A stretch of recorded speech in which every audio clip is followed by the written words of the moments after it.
사무엘상 1장 10절 11절 같이 읽겠습니다. 한나가 마음이 괴로워서 여호와께 기도하고 통곡하며 서원하여 이르되 만군의 여호와여, 만일 주의 여종의 고통을 돌보시고 나를 기억하사 주의 여종을 잊지 아니하시고 주의 여종에게 아들을 주시면 내가 그의 평생의 그를 여호와께 드리고 삭도를 그의 머리에 대지 아니하겠나이다. 아멘. 하나님께서 당신의 사람들을 통해서 성경을 기록하게 하실 때에는 분명한 의도와 목적을 담으신다고 여겨집니다. 사람이 책을 쓸 때에도 한 단어, 한 철자도 허투루 쓰지 않습니다. 심지어 쉼표는 어디에 찍어야 하는지, 여기는 띄어 써야 하는지, 붙여 써야 하는지 하는 등의 세세한 것까지도 신경 써서 글을 씁니다.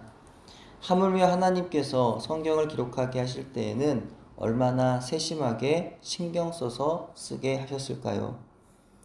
사무엘상의 시작은 사무엘의 출생을 소개하는 데 있어서 먼저 그의 부모를 소개합니다. 사무엘상은 왜 이렇게 사무엘의 출생의 배경을 길게도 설명하고 있는 걸까요? 아마도 하나님께서 지금까지와는 다른 한 사람을 준비하고 계시는 것이리라 여겨집니다. 하나님의 사람이 만들어지는 것은 한순간 이루어지지 않습니다. 그만큼 오랜 기간 동안의 해산의 고통과 그로 인한 오랜 기도의 시간들이 필요합니다. 그래야 하나님이 사용하시는 하나님의 사람이 이 시대에 등장하게 되는 것입니다. 오늘 본문에 등장하는 가정 안에는 한 남편과 두 아내 사이에서의 갈등이 그려집니다. 그 갈등 가운데 슬픔과 격분과 눈물과 한숨과 통곡이 있습니다. 그리고 그 길고 긴 고통 속에서 간절한 서원의 기도가 시작되었고 그 기도로 낳게 된 아들이 바로 사무엘이었던 것입니다. 사무엘상은 한 가정을 등장시키며 이야기를 시작합니다. 이 가정의 가장의 이름은 엘가나였는데 그는 에브라임에 거주하고 있던 레위인이었습니다. 이것이 이상하지 않은 것은 레위인은 자기 지파의 땅이 없어 각 지파들의 땅에서 특정한 도시에 거하였기 때문입니다. 라마다임 소빔은 라마라고도 불리는 영토로 베냐민 지파의 땅이었고 예루살렘 북서쪽 8km 지점에 위치해 있었습니다. 근데 그의 가정에는 문제가 있었습니다. 먼저는 그에게 두 아내가 있었다는 것이죠. 하나님께서 기뻐하시는 가정은 일부 일처제입니다. 그러나 엘가다는 하나님의 뜻보다 당시 일부 다처제가 이루어지던 당시의 관습을 따랐던 것입니다. 가정에 두 아내가 있었다는 것은 항상 불안 요소를 안고 있습니다. 남편은 두 아내를 만족시켜야 했고 아내는 하나의 남편을 서로 차지하고자 치열한 신경전을 벌여야 했을 것입니다. 여기서 또 하나의 문제는 두 아내 가운데 한 명인 브닌나에게는 자녀가 있었지만 다른 한 명인 한나에게는 자녀가 없었다는 겁니다. 그러다 보니 6절에 의하면 브닌나가 한나를 격동시켰다라고 기록합니다. 격동시키다라는 것은 화나게 하다라는 의미입니다. 이후 엘가나가 화목제사의 고기를 받아 가족들에게 분배할 때 특별히 한나에게 2배를 주었고 자신이 10아들보다 나은데 왜 자녀 없는 것으로 슬퍼하느냐라고 말하지만 그것은 한나에게 위로가 아닌 더 큰 슬픔을 가져다 주는 것이었습니다. 이와 같은 상황 속에서 이제 10절 이하에 이르러 한나의 기도가 시작됩니다. 기도하되 마음이 괴로워서 통곡하며 여호와께 기도합니다. 기도의 내용은 11절입니다. 서원하여 이르되 만군의 여호와여, 만일 주의 여종의 고통을 돌보시고 나를 기억하사 주의 여종을 잊지 아니하시고 주의 여종에게 아들을 주시면 내가 그의 평생에 그를 여호와께 드리고 삭도를 그의 머리에 대지 아니하겠나이다. 한나의 기도는 그냥 나온 기도가 아니었습니다. 마음이 너무나 괴롭고 슬퍼서 16절에 의하면 원통하고 격분됨이 많아서 그런 가운데 나온 통곡의 기도였던 것이죠. 그렇게 모든 것을 하나님께 쏟아내는 기도를 하고 나서 그녀는 그제서야 돌아가 먹고 얼굴에 근심이 없었던 것입니다. 만약 한나에게 이와 같은 고통의 순간이 없었더라면 여호와께 모든 괴롭고 슬픈 마음을 쏟아내며 간절한 소원의 기도를 할 수가 있었을까요? 아마도 그녀는 그렇게 기도하지 않았을 것입니다. 어떻게 평안할 때의 기도와 고통 중의 기도가 같을 수 있겠습니까?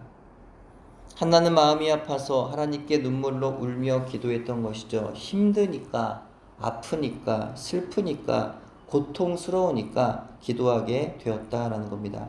기도하되 진정으로 간절하게 온 마음을 쏟아내며 기도할 수 있었던 것입니다. 그렇게 하나님께로, 더욱 하나님께로 가까이 나아가게 되었던 것입니다. 그러므로 세상에서 당하는 괴로움과 슬픔은 우리에게 유익이 됩니다. 기도의 사람들에게 있어서 당하는 고통은 유익이 되는 것입니다. 한나는 잠시 동안 영적 괴로움과 내면의 갈등을 겪게 되지만 그것을 통해서 하나님을 경험하게 되었습니다. 한나는 하나님을 만나기 이전에 먼저 지나야 할 메마르고 황폐한 광야를 지나야 했던 것입니다. 또한 그곳에서 흘린 눈물의 시간을 통하여 그녀는 하나님의 약속을 받을 수 있도록 준비되었습니다. 성경은 하나님의 영광을 위해 하나님의 자녀가 잠시 고통의 과정을 지나가도록 허락하신다고 말씀합니다. 즉 우리에게 하나님이 고통을 주시는 것은 아니지만 왜 나의 인생에 어려움과 고통이 몰려올 때 하나님이 침묵하시고 외면하시며 응답하지 않으시는 걸까? 라는 질문을 할 때 그 대답이 될 수 있는 것은 바로 하나님께서 나중에 더 큰 하나님의 영광과 복을 나를 통해 이루어 가시기 위함이라는 것입니다. 고린도후서 4장 17절 18절에 말씀합니다. 우리가 잠시 받는 환난에 경한 것이 지극히 크고 영원한 영광에 중한 것을 우리에게 이루게 함이니 우리가 주목하는 것은 보이는 것이 아니요 보이지 않는 것이니 보이는 것은 잠깐이요 보이지 않는 것은 영원함이라. 그럼 우리는 지금 내 눈에 보이는 세상의 것 때문에 고통스러워하고 혹은 만족하고 기뻐할 것이 아니라는 거죠. 하나님께서 내 삶의 현장에서 지금 이루시고자 하는 것이 무엇인지, 내 삶 속에서 하나님께서 기뻐하시고 원하시는 것이 무엇인지를 분별할 줄 알아야 합니다. 그것을 알고 기억한다면 지금의 경험되는 슬픔의 시간을 좀 더 잘 이겨내는 데 있어서 도움이 될 수 있겠다라는 겁니다. 지금 내게 주어진 내 몫의 십자가를 지고 걸어가고 있다면 우리는 감사해야 하겠습니다. 왜냐하면 그 십자가 때문에 우리는 주님께 묶여 있기 때문입니다. 그 십자가 때문에 우리는 더욱 주님 앞에 가까이 갈 수 있는 것이고 그 십자가 때문에 우리는 주님 앞에서 더욱 소리 높여 기도할 수 있기 때문입니다. 또한 그 기도의 시간이 길어지면 길어질수록 그것이 바로 하나님께서 우리로 하여금 하나님의 일을 행하시기 위하여 준비시키시는 과정이라고 여겨집니다. 마음이 괴롭고 슬프신가요? 혹시 어렵고 힘든 일들이 있어서 그것을 놓고 하나님께 계속 기도하고 계신가요? 그렇다면 하나님께서 나를 통해 영광 받으실 것을 기대하면서 끝까지 기도하기를 멈추지 말아야 하겠습니다. 한나의 기도를 통하여 사무엘의 출생과 그의 봉헌이 이루어졌던 것처럼 그렇게 하나님께서 영광을 받으셨던 것처럼 오늘 우리의 기도를 통하여 하나님께서 영광 받으시는 은혜를 경험하는 저와 여러분 되기를 바랍니다.